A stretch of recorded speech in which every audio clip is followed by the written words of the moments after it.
Perhaps you've seen it. Maybe in a dream. A murky, forgotten land.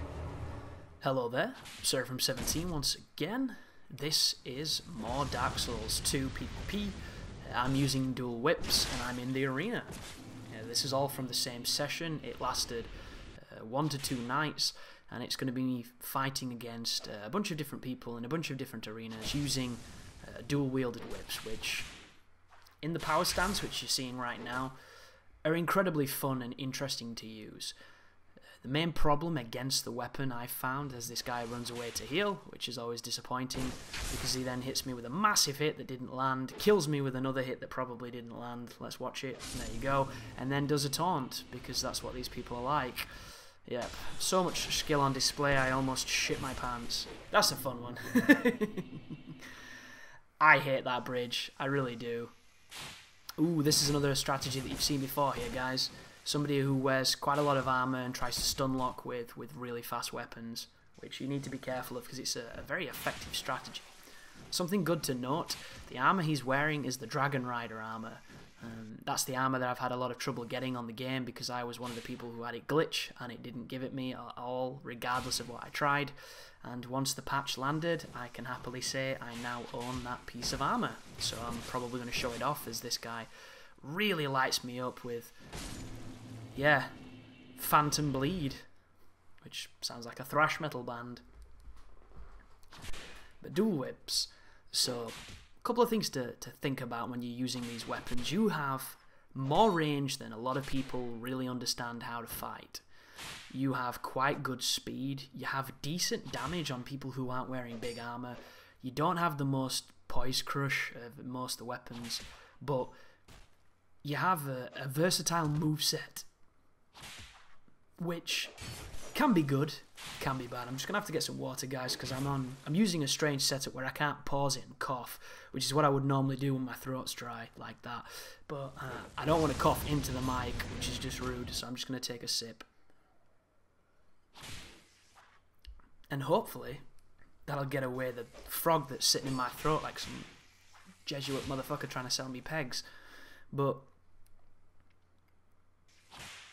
the whips move set, it's not the one I would choose if I was designing it, but it does have a lot of cool moves. The L1 in the power stance is the double single hit that you see, and the L2 is the one where he hits with both the whips at the same time in like a clapping motion, which is probably the coolest thing you can do. That is the L1 hit just there.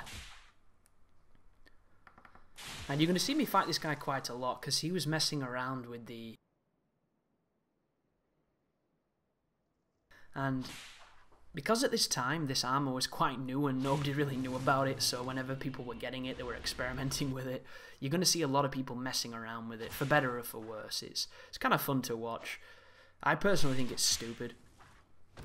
I love the increased jump, I just don't like the effeminate jumpy thing it does all the time. Like, it's just not a fun piece of equipment.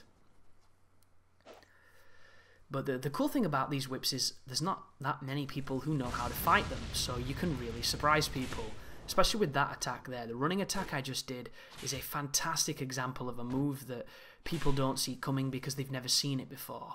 And another quality feature is they've given the whips critical moves. And if you're just a Dark Souls 2 player, you've never played a Souls game before, the whips in the previous games, in fact I can't remember if there was a whip in Demon Souls. I don't remember. There might have been, but I can't remember. In Dark Souls, the whips existed, but they could not backstab, and they could not do riposts. In this game, you can. They're not the most unique or interesting, as I nearly fall off again on this level I hate. But at least they can do them, so they're not a crippled weapon. What I would have preferred is that I really don't mind not being able to do criticals, but I think you should give them something in return. I think they should have had unlimited poise crush. I think they should have been a weapon that when they land, they make you flinch, or perhaps a weapon that goes through shields, or something along those lines.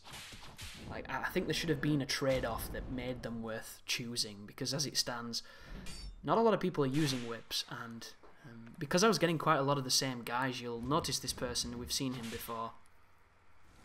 when I was killing them with whips, they were bringing whips out themselves. And it's really fun because when somebody pulls a weapon out that they're not that experienced with, just because they've seen someone else use it well, it leads to these hilarious moments of people using weapons just because they've seen somebody else use them effectively. And a lot of this game is moveset, guys. It's not about damage. It's not about, you know, how hard you hit. It's about how hard you can get hit and keep moving forward.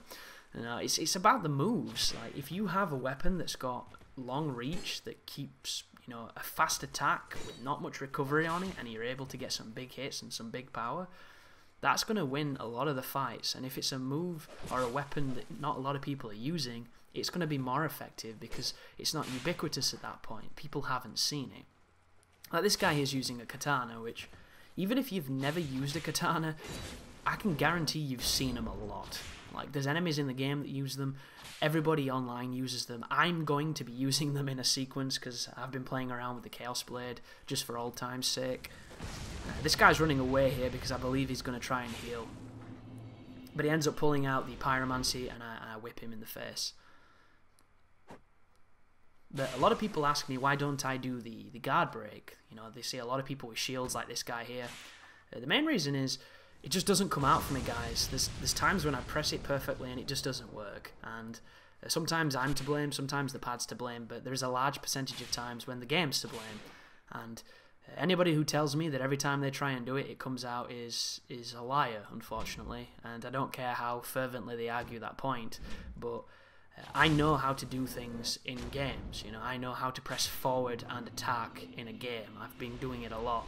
And my argument here, folks, is there is a game called Metal Gear Rising: Revengeance, where to do a parry you have to press forward and X to do the parry, and if you don't do it you take a hit or you die in some cases. And I was able to get the best rank on the hardest difficulty, which pretty much involved taking no damage, which relies on the ability to parry almost perfectly. And I never had a problem there, guys. Every time I missed a parry, it was always the timing. It was never the game dropping the input. And that's the difference here. Every single time I press do a guard break and it doesn't happen, I feel like the game is fucking up.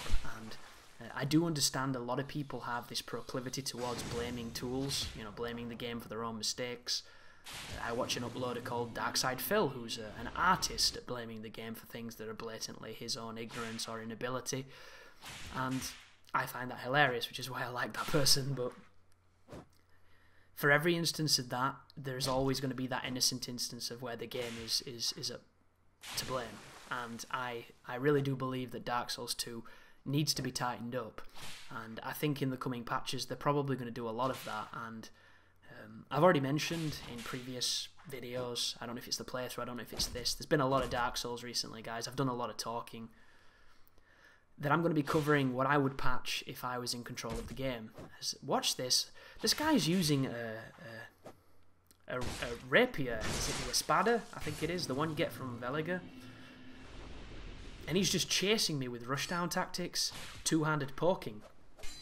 Probably using a Leo, you know, getting some decent damage and really keeping me on the back leg. And I manage up roll, backstabbing him.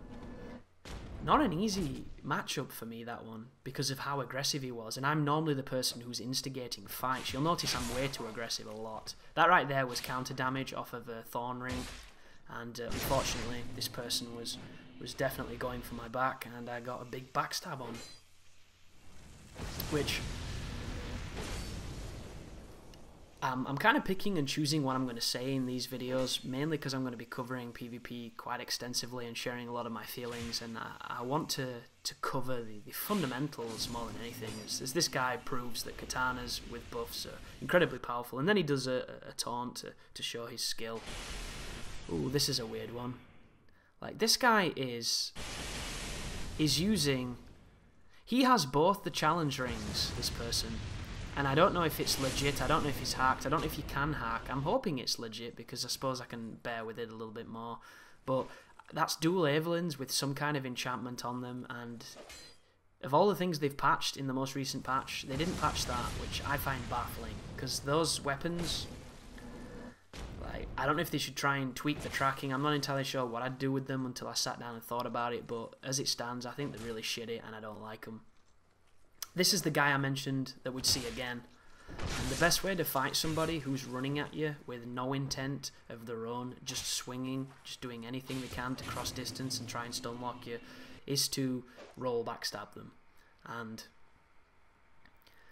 I have a lot of instances in these fights, guys, to roll backstab people. As you just saw then, that was another fantastic example of it. That was literally a punish roll backstab that missed, luckily enough for this guy. And I do it on instinct. I don't even think about it because I've done it so much because of Dark Souls 1 PvP. And on this game it's very powerful too, it's really powerful. But you have a choice not to do it, and some instances I'm going to choose not to do it, other instances I am going to do it. And it's something you can actually spot if you watch closely. Because the only way to do a backstab is on the R1 or the L1. I'm not too sure if you can do an L1 backstab in power stance. I think it might still do the power stance move. I'm not too sure. I'll have to check to test it, sorry. But what I do know is you can't initiate them with a trigger. So if I ever roll past somebody, spin, and then attack with one of the power stance trigger moves, that tells you that I was not going for the roll backstab.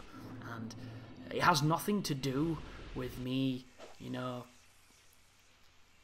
not liking backstabs, refraining from doing backstabs because people don't like them. It has nothing to do with that. It's more to do with fighting. I'm the type of player who I quite enjoy doing different moves. I quite enjoy mixing up what I'm doing, and there are times in these games where you can feel like you're doing the same move all the time, and it's not even for a predictability's sake, it's more for like a visual enjoyment's sake. I get fucking bored of watching same hits, and like, even if they feel good, there's times when I wish... Did you see that just then? It's one of the cool things about the power stance. You can see when people go into it because they do this shuffle with the left hand, and it looks really nice on some weapons. He's using dual blue swords, I think they're called. I might be wrong about that. It's called something weird. It is a sword that casts sorceries, and he just killed me with it. It was a pretty fun fight, and I nearly got him with the old sun, which is kind of hilarious. So this is a guy with a lot of magic, a lot of miracles, and I hit him for 700 damage with a spell that I believe has been nerfed. I've already done the patch video, if you're wondering, guys. I just haven't edited it yet, so you will be seeing it shortly. I'm with my girlfriend, spending some time with her, and it's one of those things where if I'm choosing between doing YouTube stuff and doing girlfriend stuff, YouTube's always going to lose. Aside from right now, when it's like 5 o'clock in the morning and she's upstairs asleep. But this is a guy who... I mean, do you see that? He pulled out all that stuff, and then he had pyromancies. Like, how much attunement do these people have? I find it really bizarre that they can have this many stats, and I think it's down to the matchmaking. You never really know what level the people are, who you're fighting. I'm dead. Oh no, not dead. Interesting. This is a dual cestus power stance if you've never seen it. And right there, the fact that there's a drop saved his life. He would have been killed by that backstab, guaranteed. But he's got an interesting build. He's wearing the... Is it the Kale armor? Or is Kale the cartographer? I think it might be the Kraton armor. My names are all messed up because I've not talked to those NPCs in a while. But we've fought this guy before. He's wearing the full dragon torso stone, which to get the armor he's wearing, you need to get, I believe, 20 dragon scales in the Dragon Covenant, which, if you've got good internet, you can do it by PvPing. If you've got bad internet, you know, go fuck yourself, because that's exactly what FromSoft is saying. So difficult to get dragon scales when you're not online. It's unbelievable. But that's the first part, or is that the second part? I think that's the second part, actually, of my whip PvP sequence. More will follow. Hopefully you're enjoying them, and if you've got any, you know, PvP woes, feel free to leave them in the comments, because they're probably going to be alive with everyone's opinions, because Dark Souls is just one of those kind of games. But thank you for watching, and you take care now.